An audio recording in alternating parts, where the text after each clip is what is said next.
Tuhan.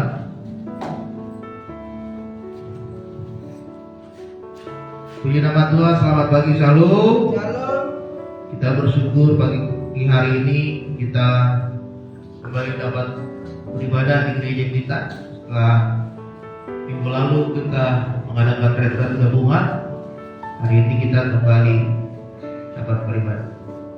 Mari kita buka Alkitab kita yang terambil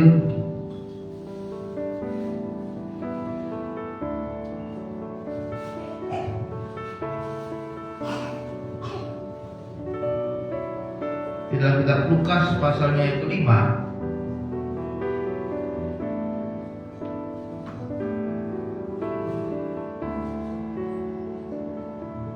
Kita akan baca dari ayatnya yang pertama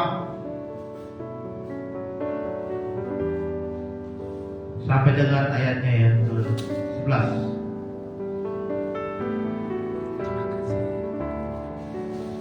Lukas pasalnya yang kelima ayat pertama sampai dengan ayat yang ke-11 dengan judul perikop penjala ikan menjadi penjala manusia. Demikianlah firman Tuhan. Pada suatu kali Yesus berdiri di pantai Danau Genesaret, sedang orang banyak mengerumuni dia hendak mendengarkan firman Allah. Ia melihat dua perahu di tepi pantai, nelayan-nelayannya telah turun dan sedang membasuh jalannya. Ia naik ke dalam salah satu perahu itu, yaitu perahu Simon, dan menyuruh dia supaya menolakkan perahunya duduk perahunya sedikit jauh dari pantai. Lalu ia duduk dan mengajar orang banyak dari atas perahu. Setelah selesai berbicara, ia berkata kepada Simon, "Bertolaklah ke tempat yang dalam dan tebarkanlah jalamu untuk menangkap ikan." Simon menjawab, "Guru, telah sepanjang malam kami bekerja keras dan kami tidak menangkap apa-apa.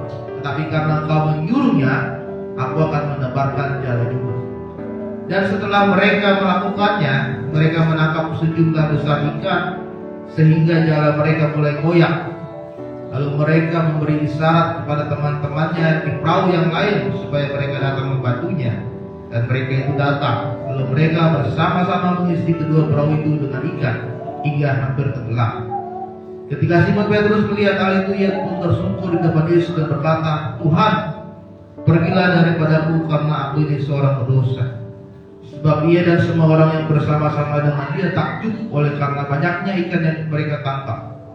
Demikian juga Yakobus dan Yohanes anak-anak Zebedius yang menjadi teman Simon. Kata Yesus kepada Simon, "Jangan takut, mulai dari sekarang kau akan menjala manusia." Dan setelah itu mereka menghela perahu-perahunya ke darat. Mereka pun meninggalkan segala sesuatu lalu mengikut Yesus. Saudara, tema firman Tuhan pagi hari ini adalah bangkit dari kegagalan. Mungkin kita sudah pernah mengalami yang namanya gagal. Gagal itu adalah apa yang kita usahakan, apa yang kita rencanakan, apa yang kita lakukan tidak terjadi seperti yang kita harapkan. Itu namanya gagal. Ya. Kita mengalami banyak kegagalan. Kita mengalami banyak kesusahan, kita banyak mengalami keputusasaan. Misalkan kita gagal sekolah, pernah 3 kelas, nilainya jelek, ya. Atau kita bekerja, pekerjaannya tidak maksimal. Ya. Kegagalan ini yang juga dialami oleh Simon pada waktu itu karena dia menangkap ikan. Mereka adalah seorang nelayan dan mereka menangkap ikan. Dan ketika mereka pulang, tidak ada satupun ikan yang mereka tangkap. Artinya mereka pulang dengan sia-sia, dengan tangan kosong. Tidak ada yang dapat mereka bawa untuk mereka jual. Ya. Simon mengalami kegagalan pada waktu itu sebagai seorang nelayan, karena tidak ada satupun ikan yang dapat mereka tangkap. Lalu pada saat itu datanglah Yesus kepada Simon di pantai Danau Genesaret. saat itu Simon berjumpa dengan Yesus, dan Yesus berkata kepada Simon, geser dikit perahumu, karena aku akan memberitakan ajaran firman Tuhan. Di atas perahu itulah Yesus mengajarkan firman kepada orang banyak. Lalu setelah mengajarkan firman, Yesus berkata kepada Simon, pergilah, bawalah perahumu ke tempat yang lebih dalam, dan kembalilah kau menangkap ikan di sana. Saudara, kita mungkin saat ini sedang mengalami kegagalan demi kegagalan di dalam kehidupan kita. Kita sudah berusaha keras, kita sudah melakukan dengan kekuatan kita secara maksimal, kemampuan yang terbaik di dalam diri kita, kita sudah lakukan, tetapi tidak berhasil juga. Kita coba, terus coba, tetapi tidak berhasil juga. Tetapi kita mau melihat, ternyata begitu sulit dan kerasnya yang kita lakukan, kadang-kadang membuat kita menyerah, kadang-kadang membuat kita putus asa, kadang-kadang membuat kita sudah tidak mau lagi mencoba akan hal itu. Tetapi saudara, dari kisah yang kita baca pada saat ini, ada dua perbandingan. Ya. Kita lihat bahwa Simon ini adalah bukan seorang nelayan yang baru menangkap ikan. Dia adalah nelayan yang pekerjaannya memang sehari-hari menangkap ikan. Dia tahu waktunya kapan dia harus menangkap ikan. Dia tahu tempat di mana banyak ikan. Dia tahu perahu yang pas untuk dia bawa untuk menangkap ikan. Ya.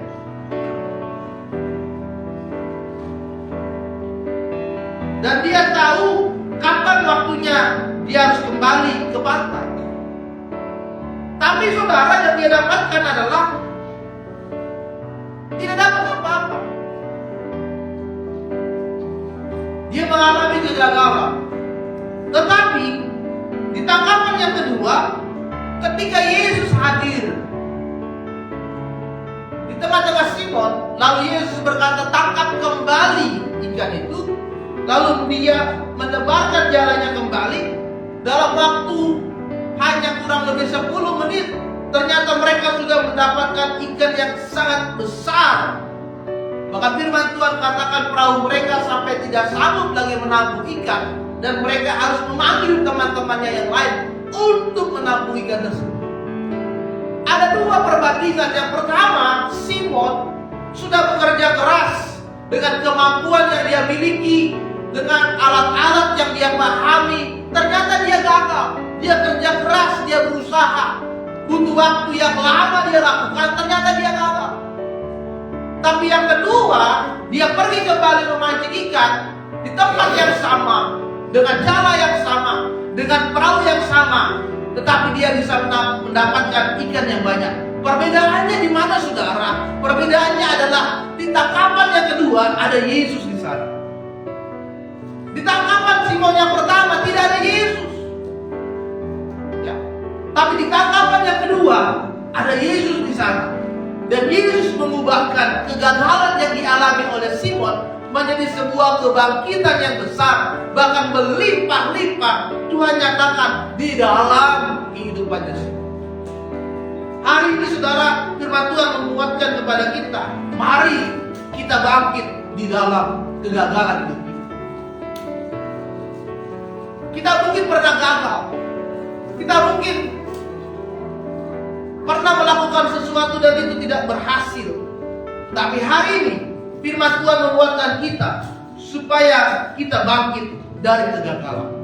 Oleh sebab itu, apa yang harus kita lakukan supaya kita bisa bangkit dari kegagalan hidup yang kita alami saat ini? Yang pertama adalah kita harus mengutamakan hadirat Tuhan. Tuhan ingin melihat kita sehat, Tuhan ingin melihat kita berhasil, Tuhan ingin kita melihat pelayanan kita bagus, Tuhan ingin melihat hidup kita diberkati melimpah-limpah. Tetapi yang diinginkan oleh Tuhan terlebih dahulu di dalam hidup kita, bagaimana kita kita bisa bersuka cita, bagaimana kita bisa menghadirkan Tuhan di tengah-tengah kehidupan kita. Jadi yang pertama adalah kita harus hadirkan Tuhan dulu di dalam hidup kita sebelum kita melakukan sesuatu. Artinya kita serahkan semuanya ke dalam tangan Tuhan. Setiap perencanaan kita, setiap harapan kita, setiap keinginan kita, dan apapun yang mau kita lakukan, kita bawa semuanya ke dalam tangan Tuhan. Dan kita juga harus hidup di dalam hadiratnya Tuhan. Sehingga ketika saudara mengalami kegagalan, saudara tidak merasa putus asa dan kecewa. Saudara akan bangkit karena Tuhan terus menopang dan mendorong saudara. Karena apa? Tuhan bersama dengan kita. Ya. Ada sebuah kisah tentang seorang perwira yang pada saat itu datang kepada Yesus karena anak buahnya sedang sakit. Kemudian perwira ini datang kepada Yesus dan berkata, Tuhan tolonglah, anak buahku saat ini sedang sakit di Kapernaum. Kemudian perwira ini berkata kepada Yesus, Guru, aku hanyalah seorang anak buah, dan yang sedang sakit ini adalah bawahan. Guru, engkau tidak layak datang ke rumahku. Janganlah datang ke rumah kami. Guru tinggal bilang saja, apa yang guru perintahkan akan aku lakukan. Seperti aku lakukan, seperti saya lakukan kepada anak buah saya, itulah yang akan engkau lakukan kepadaku. Saudara, seorang perwira ini, dia tahu pada saat itu dia membutuhkan Yesus kepada anak buahnya yang saat itu sedang sakit. Perwira ini adalah perwira yang murah hati dan baik hati. Bahkan ketika Yesus bangun rumahnya, dia merasa tidak layak untuk Yesus datang ke rumahnya. Dia merendahkan diri di hadirat Tuhan. Dia merendahkan diri di hadapan Yesus dan berkata, Guru, aku adalah bawahan. Ya. Kalau saudara ingin mengalami kebangkitan dari Tuhan, kita harus bisa merendahkan diri di dalam hadirat Tuhan. Jangan kita tinggikan diri kita. Jangan kita sombongkan hidup kita dengan apa yang kita miliki saat ini, dengan kemampuan yang kau miliki saat ini, sehingga membuat hidup kita ini sepertinya tidak butuh lagi pertolongan Tuhan. Ya. Kita merasa apa yang kita lakukan bisa berhasil dengan kemampuan kita. Tidak, saudara. Oh, saya pintar, saya mendapatkan nilai yang bagus, pasti saya bisa terima kerja tempat yang bagus. Belum tentu. Saya dapat di universitas yang bagus. Belum tentu. Kalau kita menyombongkan diri kita, maka apa yang terjadi? Tuhan tidak akan menyatakan pertolongannya bagi kita. Oleh sebab itu, kita harus menyerahkan kepada Tuhan seluruh aspek kehidupan kita. Maka Tuhan akan juga memberkati seluruh aspek hidup kita. Dari bagian yang kecil sekalipun, kita serahkan semuanya ke dalam tangan Tuhan. Amin. Oleh sebab itu, Petrus menjadikan Tuhan sebagai yang terutama dalam hidup. Ketika Yesus datang kepada Petrus dan berkata, bolehkah aku masuk ke dalam perahumu? Petrus mengizinkan Yesus untuk memakai perahunya untuk berkhotbah, menyampaikan firman Tuhan kepada orang. Jadi yang pertama, saudara, untuk kita bangkit dari kegagalan, yang pertama adalah kita harus menghadirkan Tuhan dalam hidup kita. Yang kedua adalah kita harus belajar menjadi taat dan setia. Ya. Sebelumnya Petrus sudah pergi menangkap ikan dan hasilnya adalah kosong, nol, tidak dapat apa-apa. Tapi Yesus berkata kepada Petrus kembali, Petrus, bertolaklah ke tempat lebarkanlah jalamu dan tangkaplah ikan. Ya. Padahal dia baru saja pulang dari tengah laut sampai ke pantai, baru saja menangkap ikan. Pada saat itu dia mungkin sudah lelah, dia sudah capek, ya. Dia mungkin sudah stres, sudah putus asa, gak ada ikan ini. Udah capek dia sampai pagi, dari malam sampai pagi menangkap ikan. Tetapi Yesus kembali menyuruh dia untuk pergi lagi ke tengah laut untuk menangkap ikan. Ya. Apa respon yang dilakukan oleh Yesus? Maka Petrus pun melakukan apa yang Yesus perintahkan kepada dia. Petrus taat dan setia akan perintah Tuhan. Yang kedua, saudara, supaya kita bangkit dari kegagalan, kita harus taat kepada Tuhan. Kita harus bisa mencari Tuhan. Kita harus mendengarkan setiap firman Tuhan dan melakukannya dengan taat, sehingga kita dapat memahami apa yang menjadi rencana Tuhan dalam hidup kita. Di dalam Ayub 36 ayat 11 dikatakan, jikalau mereka mendengar dan takluk, maka mereka hidup mujur sampai akhir hari-hari mereka, dan senang sampai akhir tahun-tahun mereka. Ayub berkata, jikalau mereka mendengar dan takluk, mereka akan hidup mujur. Kalau kita dengar saja perintah Tuhan dalam hidup kita, maka hidup kita pun akan disertai oleh Tuhan. Yang penting adalah kita taat saja sama Tuhan, kita setia saja sama Tuhan, maka Tuhan akan membangkitkan hidup kita. Saudara terkasih dalam nama Tuhan, ketika Simon menjawab apa yang Tuhan perintahkan dalam hidup dia, dan dia tidak membantah, yang dia lakukan hanya taat, kita lihat bahwa Tuhan menginginkan supaya hidup kita percaya kepada Dia. Yang penting percaya saja kepada Dia, dan kita melakukannya dengan taat, tanpa kita harus khawatir, tanpa kita harus bersungut-sungut kepada Tuhan. Kita percaya saja melakukan perintah Tuhan di dalam kehidupan kita, sehingga kita tidak kehilangan berkat yang sudah disediakan oleh Tuhan bagi kita. Seandainya pada saat itu Simon tidak melakukan apa yang menjadi perintah Tuhan, dia tidak dapat apa-apa, saudara. Dia hanya dapat jala yang kosong, perahu yang kosong, tidak mendapatkan ikan apapun. Tetapi karena Simon taat perintah Tuhan, dia mendapatkan berkat yang berkelimpahan di dalam hidup dia. Yang kedua, mari kita taat dan setia kepada perintah Tuhan. Lakukanlah apa yang benar sesuai dengan kehendak Tuhan. Hiduplah dalam kekudusannya Tuhan. Jangan kembali kita melakukan dosa yang tidak menyenangkan hati Tuhan. Setialah kepada Tuhan.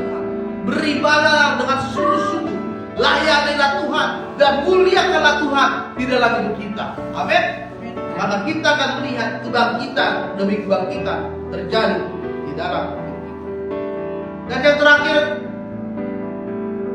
yang ketiga adalah bagaimana supaya kita bangkit dari kegagalan, yaitu kita berharap bahwa Tuhan akan bertindak bagi kita.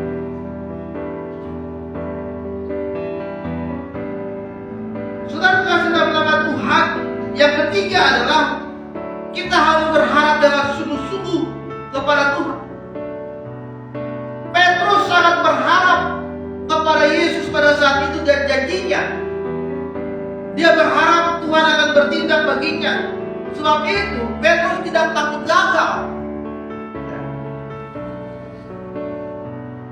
Dia bertindak bukan karena kemampuannya sendiri, tetapi dia bertindak berdasarkan kuasa Tuhan. Sehingga dia akan melihat bagaimana mujizat Tuhan terjadi, kuasa Tuhan terjadi di dalam kehidupannya. Yang ketiga dengan sungguh-sungguh.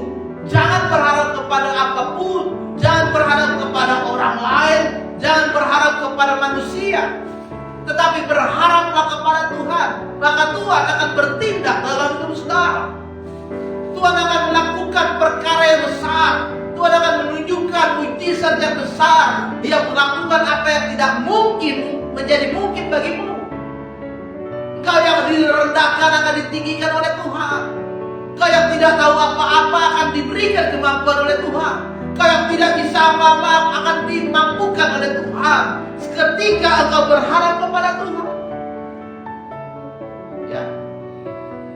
Dan apa yang terjadi ketika kita sudah berharap kepada Tuhan? Kita akan melihat bagaimana kuasa Tuhan bekerja. Kita akan takjub, kita akan kagum akan apa yang dilakukan oleh Tuhan. Dan pada saat itu kita sadar. Dan waktunya kita mengalami perubahan dan pemulihan dari Tuhan. Ketika Simon melihat bahwa kuasa Tuhan nyata, dan dia melihat bagaimana ikan-ikan itu berlimpah-limpah ditangkap oleh mereka di perahu mereka dan perahu-perahu yang lain, disitulah Simon sadar bahwa Yesus itu adalah Tuhan. Lalu Simon berkata, "Guru, aku adalah orang yang berdosa. Guru, aku adalah orang yang tidak layak di hadapanmu. Guru, aku adalah orang yang tidak berkenan kepadamu." Dan pada saat itu Yesus berkata, "Simon, sekarang kau bukan lagi penjara ikan, tetapi penjara manusia. Ikutlah bersama."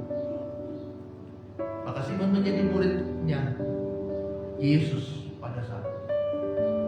Saudara, jangan takut akan hidup kita saat ini. Kita punya Tuhan yang akan membangkitkan hidup kita. Tuhan akan menunjukkan kuasanya, Tuhan akan menunjukkan mujizatnya, Tuhan akan lakukan sesuatu yang besar dalam hidup saudara jika saudara berharap dan percaya kepada Tuhan dengan sungguh. Akan ada sesuatu yang Tuhan rencanakan yang terbaik terjadi dalam hidupmu. Percayalah kepada Tuhan. Ketika kau melihat kuasa Tuhan bekerja, disitulah waktunya kau melakukan perubahan. Ikut Tuhan dengan sungguh-sungguh, menjadi murid Kristus yang benar dan hidup di dalam kebenaran akan firman Tuhan. Amin. Hari ini kita akan lihat kebangkitan terjadi. Tuhan ubahkan kegagalanmu menjadi kebangkitan demi kebangkitan di dalam kehidupan saudara. Biarlah firman Tuhan pagi hari ini memberkati kita semua. Mari kita bangkit berdiri.